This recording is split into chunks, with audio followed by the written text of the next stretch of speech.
Friends, NCERT के क्रम में हमने कक्षा 10 के जो आपके समकालीन भारत है इसकी यूनिट संख्या 2 वन एवं वन्य जीव संसाधन के का जो चैप्टर है वो इस नोट्स और जो आपकी एनसीईआरटी की बुक है उसके माध्यम से हम क्या करेंगे, इसको समझने का प्रयास करेंगे।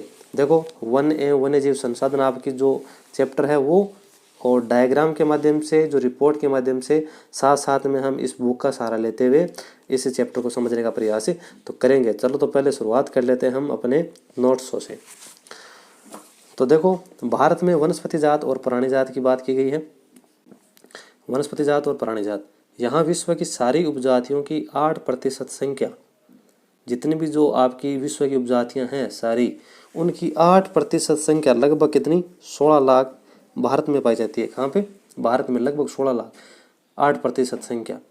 एक अनुमान बताता है कि भारत में 10% वनस्पति जात और 20% स्तनधारियों के लुप्त होने का क्या है, खतरा। तो ये नोट्स ऐसे कोई हवाई ख्याल नहीं है, आपकी जो एनसीईआरटी की बुक है उससे ही बनाए गए हैं और साथ साथ में हमको थ्योरी वगैरह वो उससे देख लेंगे।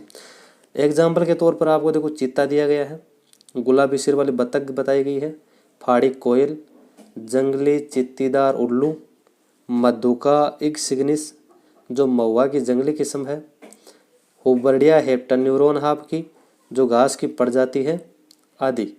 ये क्या है, एक अनुमान लगाया गया है कि इन सभी का लुप्त होने का क्या है, खतरा बताया गया है। तो अब देख लेते हैं हम लुप्त होते वन। लुप्त होते वनों के बारे में अगर देखें तो वनावरण अनुमानित आपका सामने है, देख लीजिए, 8 लाख है, 7,276 किलोमीटर स्क्वायर का है। और कुल भौगोलिक क्षेत्रफल की बात करें तो वो 24.56% हिस्सा इसमें कवर किया गया है या आच्छादित इसमें दिया गया है। आपकी जो रिपोर्ट है 2019 की, अगर आपने रिपोर्ट जो वन स्थिति रिपोर्ट 2019 और वन स्थिति रिपोर्ट 2021 नहीं देखी है तो आप आई बटन में जाके आप ज़रूर देख सकते हो, हमने उस पर डिटेल से वीडियो बनाया है। देखो, सघन वनों का इसमें 12.4% है, खुला वन है 9.26% और मैंग्रोव वन 0.15% है। इस रिपोर्ट के हमने जो डिटेल वीडियो बनाए हैं वो आप देख सकते हो। तो चलो हम इसको थोड़ा सा अपनी एनसीईआरटी की जो बुक है उसे समझने का प्रयास करते हैं। देखो, यह आपका लुप्त होते वन। भारत में जिस पैमाने पर वन कटाई हो रही है वह विचलित कर देने वाली बात है। देश में वन आवरण के अंतर्गत अनुमानित 8,07,276 वर्ग किलोमीटर क्षेत्रफल है। वन आवरण जो आपका जो फॉरेस्ट कवर है वो इतना है। ये देश के कुल भौगोलिक क्षेत्र का कितना है, 24.56% हिस्सा है। सघन वन हमने देखा अभी 12.4% है, खुला वन 9.26% है और मैंग्रोव वन कितने आपके 0.15% इसमें रिपोर्ट आपकी कौन सी है, 2019 की। आपको ये डायग्राम देख सकते हो। ये डायग्राम किसके बारे में है, वनों या जो वन की रिपोर्ट है उसको दर्शाते हुए आपको बताया गया। अनुसार वर्ष 2017 में सघन वनों के क्षेत्रफल में 3,976 वर्ग किलोमीटर की क्या हुई है, वृद्धि हुई। जो 2017 की जो आपकी रिपोर्ट थी, वन स्थिति रिपोर्ट थी, उस रिपोर्ट के अनुसार सघन वनों का जो क्षेत्रफल था और अब की जो रिपोर्ट आई है 2019 की, उसमें 3,976 वर्ग किलोमीटर की क्या हुई है, वृद्धि हुई है। परंतु वन सेक्टर में यह वृद्धि वन संरक्षण उपायों, प्रबंधन की भागीदारी तथा वृक्षारोपण से हुई है। ये कारण बताया गया है, वन संरक्षण उपाय बताए गए, प्रबंधन की भागीदारी और वृक्षारोपण के कारण ये क्या हुई है, वृद्धि आपकी हुई है। तो चलो हम फिर से नोट्स को देखते हैं। विभिन्न प्रकार के पौधे और प्राणियों की जातियां, आगे देखो, IUCN एक अंतर्राष्ट्रीय संस्था है जो विभिन्न प्रकार के पौधों और प्राणियों की जातियों का क्या करती है, वर्गीकरण करती है। तो इसकी देखो क्या क्या बोलते हैं IUCN को, अंतर्राष्ट्रीय प्राकृतिक संरक्षण और प्राकृतिक संसाधन संरक्षण संघ। फिर से देखो, IUCN अंतर्राष्ट्रीय प्राकृतिक संरक्षण और प्राकृतिक संसाधन संरक्षण संघ कहा जाता है। तो फर्स्ट आपकी है सामान्य जातियाँ, कौन सी, सामान्य जाति। इसके द्वारा जो वर्गीकरण किया गया उसमें पहली आपकी है सामान्य जातियाँ। ये वे जातियाँ जिनकी संख्या जीवित रहने के लिए सामान्य मानी जाती है, जैसे पशु, साल, चीड़ और कर्तंक जिसे रोडेंट्स कहते हैं उनको सामान्य जातियों में क्या किया गया है, शामिल किया गया है। फिर नंबर आता है संकटग्रस्त जातियों का। किनका? संकटग्रस्त जातियों का। तो वे जातियां जिनके लुप्त होने का खतरा है, जिन विषम परिस्थितियों के कारण इनकी संख्या कम हुई है, यदि वे जारी रहती है तो इन जातियों का जीवित रहना क्या हो गया, कठिन हो गया है। एग्जाम्पल के लिए काला हिरण, मगरमच्छ, भारतीय जंगली गधा, गेंडा, शेर पूंछ वाला बंदर, संगाई जो मणिपुरी हिरण जिसे डांसिंग डियर भी कहते हैं, जो आपका काबूलाम जाओ है जो आपकी मणिपुर के अंदर, उस संगाई हिरण की बात की गई है। ये क्या है, संकटग्रस्त जातियों के अंदर भी शामिल हो गई है। लेकिन जो विषम परिस्थितियां इन जीवों के सामने आ रही है वो अगर कंटिन्यूस रही तो ये धीरे धीरे क्या हो जाएगी, लुप्त हो जाएगी। तो चलो देखते हैं आगे। तो अब है सुभेद जातियां। तो वे जातियां जिनकी संख्या घट रही है, यदि विषम परिस्थितियां नहीं बदली तो यह संकटग्रस्त जातियों की श्रेणी में भी शामिल हो जाएगी। अगर इनकी भी जो विषम परिस्थितियां इनके सामने आ रही है वो अगर नहीं बदली गई तो ये भी क्या हो जाएगी, संकटग्रस्त जातियों के अंतर्गत शामिल हो जाएगी। एग्जाम में एक बार क्वेश्चन आता है, एक बार क्या हर बार ही आता है ऐसा इस प्रकार से क्वेश्चन कि रेड डाटा बुक है वो किससे संबंधित है, कौन सी जातियां उनसे संबंधित है। तो रेड डाटा बुक है आपकी संकटग्रस्त जातियां। संकटग्रस्त जातियां जितनी भी हैं वो आपको रेड डाटा बुक में मिलेगी। तो इसमें एग्जाम्पल के लिए आपके नीली भेड़, एशियाई हाथी, गंगा नदी की डॉल्फिन आदि ये क्या है, सुभेद जातियां हैं। दुर्लभ जातियां, तो इन जातियों की संख्या बहुत कम या क्या है, सुभेद है। यदि इनको प्रभावित करने वाली विषम परिस्थितियां नहीं परिवर्तित होती है तो ये भी क्या है, संकटग्रस्त जातियों की श्रेणी में आ जाएगी। कौन सी? दुर्लभ जातियां। बात करते हैं स्थानिक जातियां की। तो देखो स्थानिक जातियां प्राकृतिक या भौगोलिक सीमाओं से अलग विशेष क्षेत्रों में पाई जाने वाली जातियां, जो विशेष क्षेत्रों में पाई जाती है, जैसे अंडमानी टील है आपका, द्वीप ये पर है, द्वीप टापू या समूह वहां पे अलग से है भौगोलिक क्षेत्र से। निकोबारी कबूतर, अंडमानी जंगली सुअर और अरुणाचल के क्या है, मिथुन। ये किन जातियों में आते हैं? स्थानिक में। ये जो भारत की जो मेन भौगोलिक या जो प्राकृतिक सीमा है उससे क्या है, अलग विशेष, जैसे आपका अंडमान निकोबार द्वीप समूह है, अरुणाचल प्रदेश है ना। तो इनके जो आपकी जातियां दी गई है वो कौन सी में आती है? स्थानिक जातियों के अंदर। लुप्त जातियां वे जातियां हैं जो इनके रहने के आवासों में खोज करने पर अनुपस्थित पाई गई। मानो आज यहाँ पे कोई जीव या जाति रहती है और उसकी 5-10 वर्ष बाद अगर कोई उसकी खोज की जाए कि भाई ये जाति है या नहीं, तो वो क्या है, आपको नहीं मिलती तो आप कहते हो कि ये तो क्या हो गई, लुप्त हो गई। तो एग्जाम्पल के रूप में ऐसे आपका चीता, गुलाबी सिर वाली बतख, ऐसे चीता के बारे में हम डिटेल से पढ़ेंगे, और एक थी आपकी गुलाबी सिर वाली बतख। ये जो आपके उदाहरण है वो आपकी एग्जाम की दृष्टि से इम्पोर्टेंट है। पूछा जाए कि अरुणाचल के मिथुन हैं वो कौन सी जातियों के अंतर्गत सम्मिलित होते हैं, तो आपके पास ऑप्शन हो लुप्त, स्थानिक, दुर्लभ और सुभेद, तो आपको कौन सी हो जाएगी, स्थानिक जातियां। तो एशियाई चीता कहाँ चला गया? एनसीईआरटी में इसका पैराग्राफ दिया गया है। स्पीड इसकी 112 किलोमीटर प्रति घंटा होती है। भारत में 1952 में इसको क्या कर दिया, लुप्त घोषित कर दिया गया था। अब देखो आगे, एशियाई चीता कहाँ चला गया, आपके पूरा पैराग्राफ दिया है तो इसको पढ़ लेते हैं। भूमि पर रहने वाला दुनिया का सबसे तेज स्तनधारी प्राणी चीता, बिल्ली परिवार का एक अजूबा और विशिष्ट सदस्य है। तो ये किसका सदस्य है? जो बिल्ली परिवार है, जो बिल्ली की जो आपकी वंशानुगत जो पीढ़ी है उसी का एक ये रूप है, क्या, चीता, जो 112 किलोमीटर प्रति घंटा की गति से दौड़ सकता है। इसकी स्पीड की बात करें तो 112 किलोमीटर प्रति घंटा, 1 घंटे के अंदर 112 किलोमीटर इसकी दौड़ने की क्षमता थी। लोगों को आमतौर पर भ्रम रहता है कि चीता एक तेंदुआ होता है।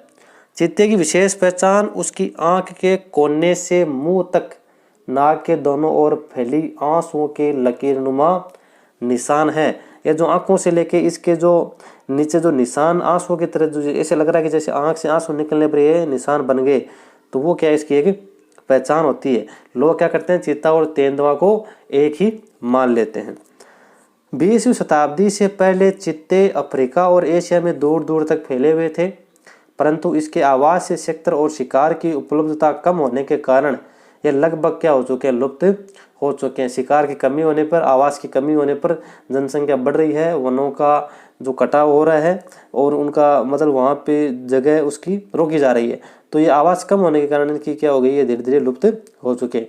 भारत में तो ये जाति बहुत पहले 1952 में ही लुप्त घोषित कर दी गई थी। भारत में ये जाति को क्या है, 1952 में ही लुप्त घोषित कर दिया था। तो चलो नोट्स की ओर। अब देखो एक है आपका साइकेस बीडोमिडायर, ये लुप्त जातियों के बारे में इसमें बताया गया है। तो हम इसको इन नोट्स की माध्यम से तो पढ़ेंगे ही, साथ में आप इस डायग्राम को भी देख लें ताकि आपको थोड़ा सा समझने में आसान रहे। देखो ये रहा आपका डायग्राम। तो ये जो चित्र है आपका, इसमें देखो साइकस बीडोमिडायर पूर्वी घाट पर पाया जाने वाला एक दुर्लभ क्या है, ये साइकेड, ये जो पौधा है इसका नाम है साइकेस बीडोमिडायर। कहाँ पाया जाता है, पूर्वी घाट। पूर्वी घाट तो आप समझते हो, जो भारत है उसका तटीय जो सेक्टर है नीचे का, तो उसमें यह पूर्व और यह पश्चिम जो पूर्वी घाट है उस पर यह पाया जाता है। एक है आपका संकटग्रस्त निकोबारी मेगापोड। ये जो आपको निकोबारी मेगापोड दिखाए जा रहे हैं, कहाँ के, निकोबार, अंडमान निकोबार द्वीप समूह की बात की जा रही है, ये संकटग्रस्त हैं। फिर देखो नीचे है एम्बिलिका राइबीज, ये जो आपको दिख रहा है एम्बिलिका राइबीज कच्चे फलों वाला संकटग्रस्त औषधीय लता, ये औषधीय बेल है एक, जो क्या है संकटग्रस्त श्रेणी में आ चुकी है। ये देख लो पश्चिमी घाट के दक्षिणी भाग में पाए जाने वाला ओकलैंड्रा ट्राथनकोरिया गेम्बल पोसी, जिसका उपयोग चटाई व टोकरी बनाने में किया जाता है। ये जो आपको पौधा दिखाई दे रहा है यह भी क्या हो चुका है, अब लुप्त संकटग्रस्त जातियों में शामिल हो गया है। एक देखो ये जो आपको बिच्छू दिखाई दे रहा है, कर्नाटक में पाया जाने वाला हेट्रोमिट्स कानारेंसिस, ये है, ये भी क्या है, ये जो आपको चित्र दिखाया गया इसमें लुप्त कुछ लुप्त है, दुर्लभ है और संकटग्रस्त इसमें जातियां इस चित्र के माध्यम से आपको समझाने की कोशिश की गई है। तो चलो देखते हैं। ये तो हमने ये जो डिटेल थी ये तो सारी हमने इस चित्र के माध्यम से समझ ली। तब देखो भारत में वनों का सबसे बड़ा नुकसान उपनिवेश काल में रेल लाइन। उपनिवेश काल किसको बोलते हैं, किसी दूसरे के अधीन रहना। तो दूसरे के अधीन हम कब थे, उपनिवेश काल कौन सा था, जब अंग्रेज हमारे ऊपर हमारे देश पर राज कर रहे थे, तो वो कौन सा काल था, उपनिवेश काल था। तो उस समय जो रेल लाइन, कृषि, व्यवसाय, वानिकी और खनन क्रियाओं में वृद्धि के कारण सबसे ज्यादा वनों में क्या हुआ, नुकसान हुआ। तो चलो आगे देखते हैं। तो देखो भारत में वन सर्वेक्षण के अनुसार 1951 से 1980 के बीच 26,200 किलोमीटर स्क्वायर वन क्षेत्र कृषि भूमि में परिवर्तित किया गया है। तो कितना, 1951 से 1980 के बीच 26,200 किलोमीटर स्क्वायर वन क्षेत्र में जो वन क्षेत्र है उसको कृषि भूमि में क्या कर दिया, परिवर्तित कर दिया है। पूर्वी भारत जनजातीय क्षेत्र, मध्य भारत स्थानांतरी झूम स्लेश या वन खेती। समझे मतलब इसका कहने का मतलब ये है कि पूर्वी भारत में जनजातीय क्षेत्र में, मध्य भारत में स्थानांतरित कृषि की जाती है, जैसे झूम कृषि भी कहते हैं, स्लेश कृषि भी कहते हैं और वर्ण खेती भी कहते हैं। सागवान के एकल रोपण से दक्षिण भारत में अन्य प्राकृतिक वन बर्बाद हो गए हैं और हिमालय में चीड़ पाइन के रोपण से हिमालयन ओक और रेडरोडेन वनों का नुकसान हुआ है। देखो कई बार क्या होता है कि एक ही पौधा है या एक ही जो आपकी जाति है वो ज़्यादातर अपने स्थान घेरने से, एक ही बार बार वही चीज़ें लगाने से वहाँ पे दूसरी जो जातियाँ हैं या दूसरे जो पौधे हैं, वनस्पति है, उसका होना क्या हो जाता है, असंभव सा हो जाता है। कैसे, जैसे सागवान का केवल एक रोपण किया है तो दक्षिण भारत में क्या हो गए, जो प्राकृतिक वन थे वो क्या हो गए, बर्बाद हो गए। और हिमालय में चीड़ पाइन के रोपण के से, जो चीड़ पाइन का रोपण किया गया वहाँ पे जो हिमालयन ओक और रेडरोडेन वनों का क्या हो गया, वहाँ पे नुकसान हो गया। मतलब एक चीज़ ज़्यादा होने से दूसरे वनों को क्या होता है, थोड़ा सा नुकसान होता है। 1952 में नदी घाटी परियोजनाओं के कारण 5,000 किलोमीटर स्क्वायर से अधिक वनों का साफ करना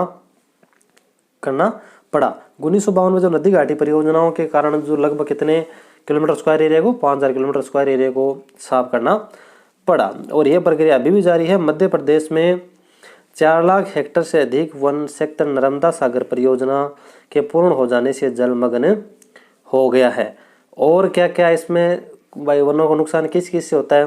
तो जो बक्सा टाइगर रिजर्व आपके पश्चिम बंगाल के अंदर, उसमें डोलोमाइट के खनन के खतरे के कारण बक्सा टाइगर रिजर्व है पश्चिमी बंगाल, वहाँ पे जो डोलोमाइट है उसका खनन होना है, तो उसके कारण क्या हो गया, वहाँ पे आपका जो वन सेक्टर है वो उसमें कमी आई है। मतलब खतरा वहाँ पे जो खनन के कारण वहाँ पे जो वन सेक्टर है उसका नुकसान हमें उठाना पड़ा है। हम बात करते हैं हिमालयन यव की।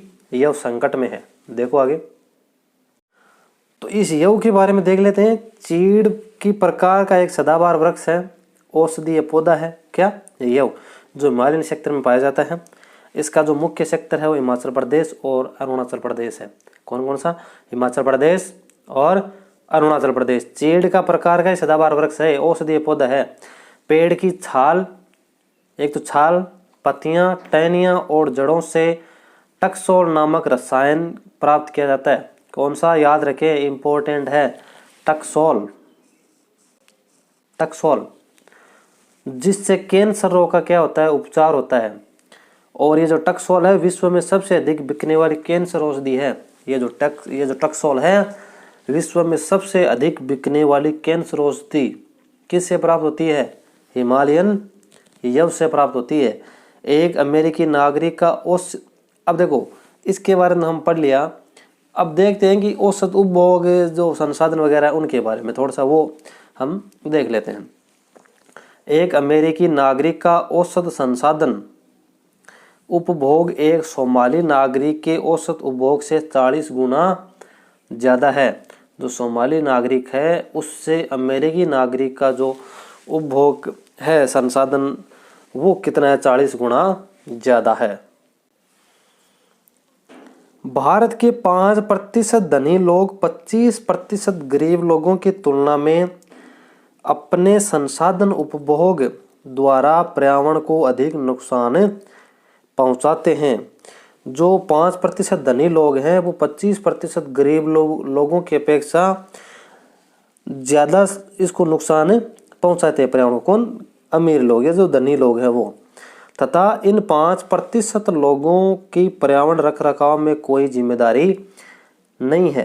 ये जो 5% लोग हैं इनकी पर्यावरण की जो रख रखाव है उसमें इनकी कोई जिम्मेदारी नहीं है। और सबसे ज़्यादा नुकसान ही यही लोग पर्यावरण को पहुंचाते हैं। ये आपकी NCERT के डाटा बताते हैं। तो चलो इसके साथ एक आपका चित्र है वो भी आप समझ लो। देखो ये चित्र दिया गया कि शांत घाटी के मुकली नर्सरी में आदिवासी युवतियां बांस के पौधे लगाती हुई।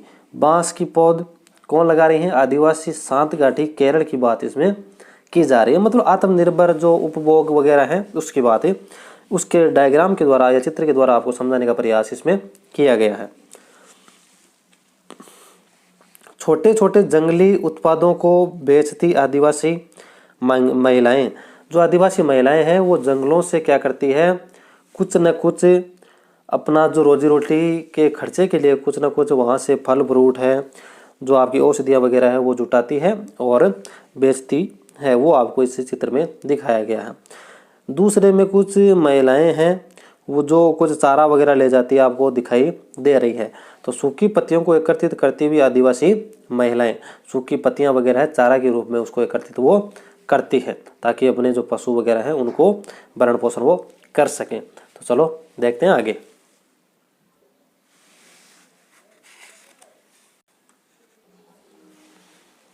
तो देखो, क्या आप जानते हैं भारत के आधे से अधिक प्राकृतिक वन लगभग क्या हो चुके हैं, खत्म हो चुके हैं। 1/3 जलमग्न भूमि सूख चुकी है। जो 1/3 जलमग्न भूमि थी वो क्या हो चुकी है, सूख चुकी है। 70% धरातलीय जल सेक्टर प्रदूषित है वर्तमान में। 40% मैंग्रोव सेक्टर लुप्त हो चुका है। और जो मैंग्रोव सेक्टर था उसमें 40% क्या हो चुका है, लुप्त हो चुका है। नेक्स्ट है, भारत में वन और वन्य जीवन का संरक्षण की बात की जा रही है। मतलब जो आपकी बाघ परियोजनाएं हैं, आपके जो अभ्यारण्य वगैरह हैं, उनके बारे में संरक्षण की बात की जा रही है। तो 1960 से 1970 के दशकों के दौरान पर्यावरण संरक्षकों ने राष्ट्रीय वन्य जीवन सुरक्षा कार्यक्रम की पुरजोर मांग की थी। भारतीय वन्य जीवन रक्षण अधिनियम 1972 में लागू हुआ। वेरी इंपॉर्टेंट, अंडरलाइन या इसको नोट कर लीजिए।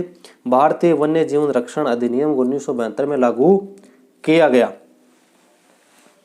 रक्षित जातियों की सूची प्रकाशित की गई है।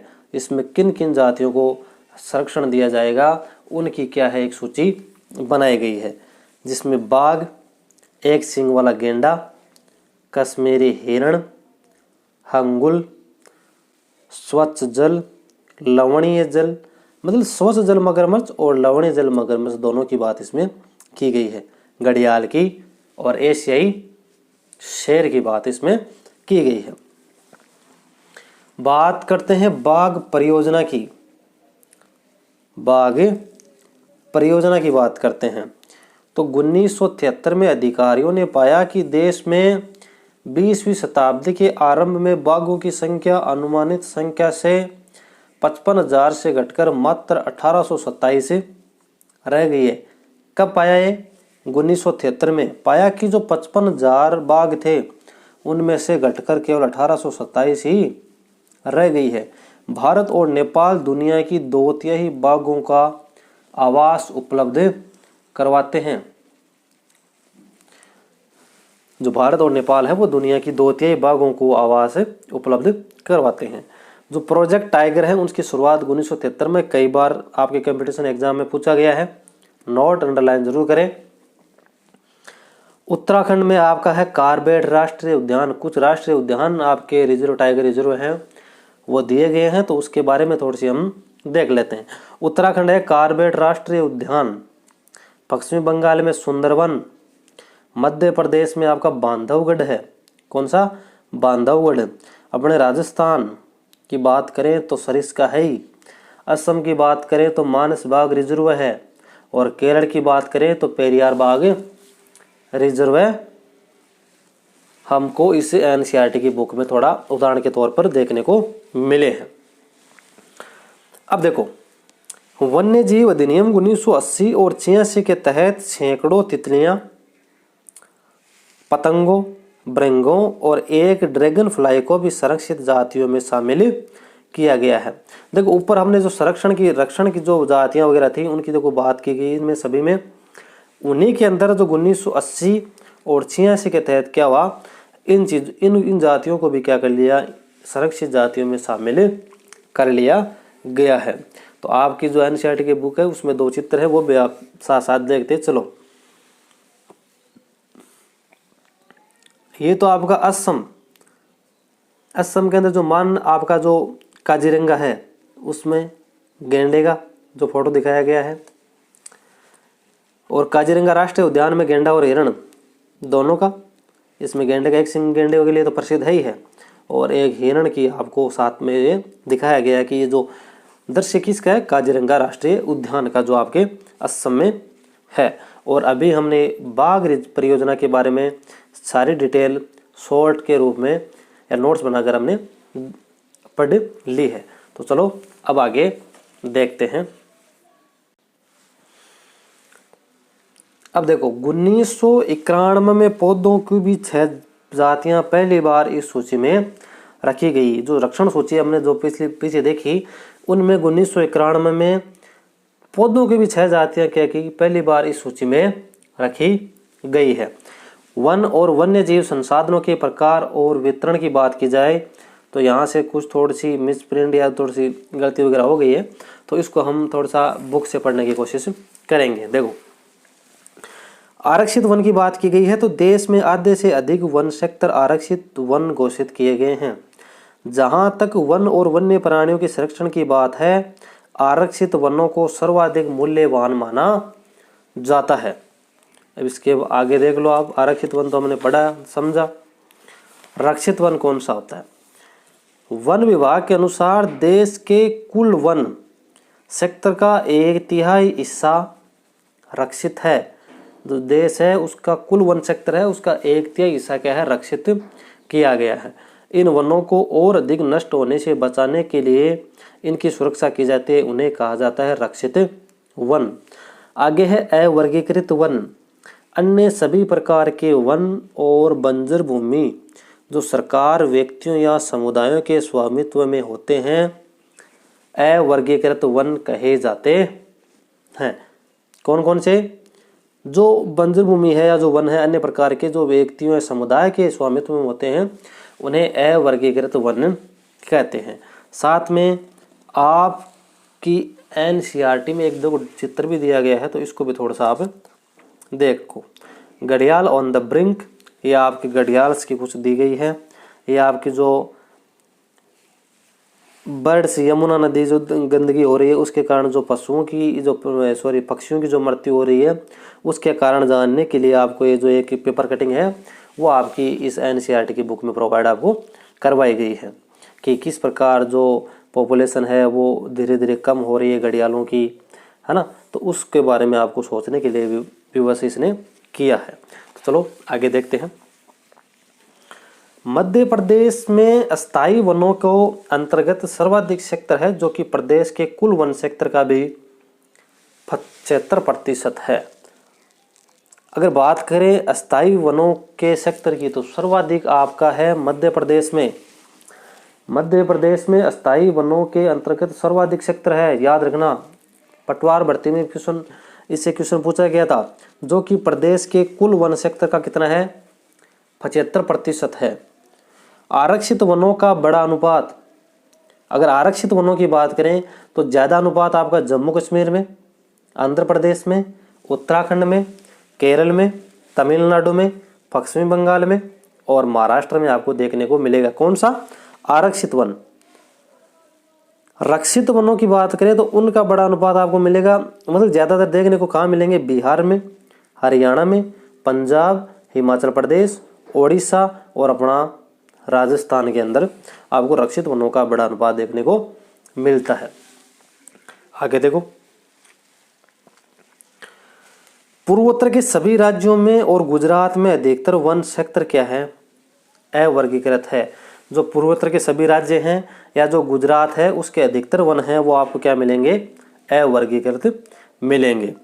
समुदाय और वन संरक्षण, सरिस्का बाग रिजर्व राजस्थान अलवर में राजस्थान के गांवों के लोग वन्य जीव रक्षण अधिनियम के तहत वहां से खनन कार्य बंद करवाने में क्या है? संघर्षरत हैं। जो अलवर की बात की जाए आपके सरिस्का बाग रिजर्व की, तो वहाँ के जो गांव के लोग थे उन्होंने क्या किया? वहाँ के जो खनन कार्य था उसको बंद कराने के लिए प्रयास या संघर्ष कर रहे हैं। अलवर जिले के 5 गांवों के लोगों ने 1200 हेक्टेयर वन भूमि भैरोदेव डाकव सेंचुरी घोषित कर दी है। इसको भी आप अंडरलाइन, वेरी इंपॉर्टेंट, या आपको जो इंपॉर्टेंट के रूप में उसमें नोट आप कर सकते हैं। क्या 5 गांवों के लोगों ने 1200 हेक्टेयर भूमि भैरोदेव डाकव सेंचुरी, याद रखना, भैरोदेव डाकव सेंचुरी घोषित कर दी है 1200 हेक्टेयर वन भूमि में अलवर जिले के लोगों ने। तो चलो अब थोड़ा सा कुछ आगे देख लेते। अब ये देखो, ये इंपॉर्टेंट थोड़ी सी आपके समझने की बात है कि पवित्र पेड़ों के झुरमुट विविध और दुर्लभ जातियों की संपत्ति। झुरमुट बोलते हैं देवी देवताओं के वन। किसको बोलते हैं? देवी देवताओं के वनों को झुरमुट बोला जाता है। छोटा नागपुर क्षेत्र में मुड़ा और संताल जनजातियां महुआ और कदम्ब के पेड़ों की पूजा करते हैं। देखो, अगर आपने किसी वनस्पति या फिर पेड़ की अगर रक्षा करनी है तो आप क्या करते हैं? उसको एक पवित्र मानने लगते हैं, उसकी पूजा करने लगते हैं। तो लोगों के मन में उसके प्रति आस्था हो जाती है और आस्था के कारण लोग क्या करते हैं? उसकी कटाई की बजाय उसके रक्षण को क्या करते हैं? महत्व देते हैं। तो उसी प्रकार जो महुआ पेड़ है या जो कदम का पेड़ है, मुंडा और संताल जनजातियां हैं वो क्या मानती हैं? इनको पवित्र मानती हैं, पूजा करती हैं। इसलिए न तो वो इन वनों को काटती हैं और ना ही किसी को काटने देती है। इसलिए वनों का क्या हो गया? संरक्षण हो गया। इसी प्रकार तो इन झुरमुट का जो आपकी एनसीईआरटी या सिलेबस में देने का यही कारण रहा है। देखो, ओडिशा और बिहार की जनजातियां शादी के दौरान इमली और आम के पेड़ की पूजा करती है। बताया गया कि ओडिशा और जो बिहार की जनजातियां हैं वो शादी के दौरान इमली और आम के पेड़ की क्या करती है, पूजा करती है। तो इन पूजा के कारण वो क्या करने लगे, उनको पवित्र मानने लगे, जिसके कारण उसका संरक्षण में क्या हो, वह योगदान हुआ, क्योंकि वह न तो इसको काटने देते हैं और न ही काटते हैं। बात करें वटवृक्ष और पीपल को पवित्र मानते हैं। हमारे भी राजस्थान वगैरह या जो आपके क्षेत्रों में अलग अलग पेड़ों को अलग अलग पवित्र, अलग अलग देवी देवताओं के रूप में मानते हैं। तो राजस्थान की बात करें अगर देखें तो वटवृक्ष या जो पीपल का जो पेड़ है उसको क्या मानते हैं, पवित्र मानते हैं। इसलिए न तो उनको काटते हैं, अगर बाय द ऊपर से अगर उनकी जो पत्ते वगैरह है ज़्यादा अगर काट भी दिए जाते हैं तो उनकी लकड़ियों को न ही जलाया जाता है। आगे देखो, चिपको आंदोलन 1973 चमोली जिला उत्तराखंड सुंदरलाल बहुगुणा के निर्देशन में। प्रणेता सुंदरलाल बहुगुणा, चमोली जिला उत्तराखंड, 1973 के अंदर चिपको आंदोलन। सन 1987 में इस आंदोलन को सम्यक जीविका पुरस्कार, अंडरलाइन कर लेना इसको, सम्यक जीविका पुरस्कार से सम्मानित किया गया था। कब, 1987 के अंदर। टिहरी में किसानों का बीज बचाओ आंदोलन और नवधान्य, ये आंदोलन भी चले थे। कहाँ पे, टिहरी के अंदर बीज बचाओ आंदोलन और नवधान्य। अब देखो, भारत में संयुक्त वन प्रबंधन कार्यक्रम सारित वनों के प्रबंध और पुनर्निर्माण में स्थानीय समुदायों की भूमिका के महत्व को उजागर किया करते हैं। इन कार्यक्रमों की शुरुआत 1998 में हुई, जब ओडिशा राज्य ने संयुक्त वन प्रबंधन का पहला प्रस्ताव पास किया था। इस कार्यक्रमों की शुरुआत कब हुई, 1998 के अंदर ओडिशा राज्य ने संयुक्त वन प्रबंधन का पहला प्रस्ताव क्या किया था, पास किया था। उस समय ये जो कार्यक्रम है उनकी शुरुआत हुई थी। किन कार्यक्रमों की, संयुक्त वन प्रबंधन कार्यक्रम की। आगे देखो, वन विभाग के अंतर्गत संयुक्त वन प्रबंधन सरित वनों के बचाव के लिए कार्य करता है। अगर वन विभाग की बात करें तो संयुक्त वन प्रबंधन है वो सरित वनों के बचाव के लिए कार्य करता है। इसमें गांव के स्तर पर स्थायी संस्थाएं बनाई जाती है, संस्थाएं बनाई जाती है। अब देखो, कुछ आपके जो ऑब्जेक्टिव टाइप क्वेश्चन थे आपके कंपटीशन एग्जाम को देखते हुए, तो उन 3-4 क्वेश्चन हैं उसको हम देख लेते हैं। काला हिरण संकटग्रस्त, एशियाई हाथी सुभेद, अंडमान जंगली सुअर स्थानिक, हिमालयन भूरा भालू दुर्लभ और गुलाबी सिर वाले बत्तख क्या है, लुप्त है। तो चलो, हमने ये चैप्टर तो लगभग पूरा पढ़ लिया है। एक कोटेशन है वो आप जरूर देखें, गौतम बुद्ध का है। पेड़ एक विशेष असीमित दयालु और उदारपूर्ण जीवधारी है जो अपने सतत पोषण के लिए कोई मांग नहीं करता और दानशीलता पूर्वक अपने जीवन की क्रियाओं को भेंट करता है। यह सभी की रक्षा करता है और स्वयं पर कुल्हाड़ी चलाने वाले को विनाशक को भी छाया प्रदान करता है। मतलब पेड़ ये ऐसा है कि भाई जो लगाएगा उसको छाया देगा ही, लेकिन जो कुल्हाड़ी चलाता है, इसको काटता है, वो भी अगर थका हारा होता है तो वो उसी पेड़ की छांव में बैठता है। तो पेड़ उसे ऐसा नहीं है भाई उसको छाया वो नहीं देगा, वो सभी को छाया देता है। इसलिए संदेश यही है कि पेड़ों को क्या किया जाए, संरक्षण किया जाए। वनस्पति जो जीव है उनका क्या किया जाए, संरक्षण किया जाए। तो हमने इस चैप्टर में लगभग वन्य जीव और वन्य जीव संसाधनों के बारे में हम आज डिटेल से समझे हैं। अगर वीडियो अच्छा लगे तो कमेंट में ज़रूर बताएं। Thank you, all the best.